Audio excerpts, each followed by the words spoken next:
سایت وزارت معارف دارید از صنف 1 تا صنف 11 چی درس ها در مکتب گفته میشه، چی کتاب ها، همش کتاب هاش وجود دارد کشور خودمون.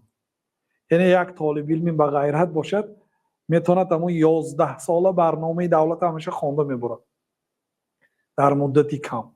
یعنی این کتاب در فتح باب عنایه هست، شرح کتاب مختصری وقایه هست، خلاصه از آن مولا علی قاری فقه حنفی هست.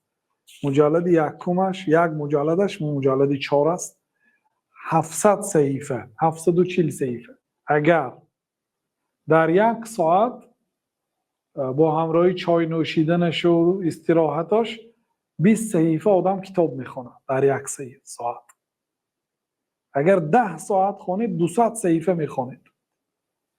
اگر در یک شبانه روز 10 ساعت خوانید 200 صحیفه میخونید. اگر در یک شبانه روز 20 ساعت خوانید، بودن هستن آدمایی که 20 ساعت میخونن، یعنی در یک ساعت 10 صحیفه باشد، در 10 ساعت در یک ساعت 20 صحیفه، در 10 ساعت 200 صحیفه، در 20 ساعت 400 صحیفه. یعنی در 2 روز یک کتاب خونده تمام کردن. اون کتاب غوث است، ضخم است کتابی. او کتابای مکتب کوچک کوچک است، یعنی اون هیچ گپی نیست. ممکن در مدت 1 ماه 2 ماه 11 ساله یعنی منهج دراسی مکتب خونده میبره.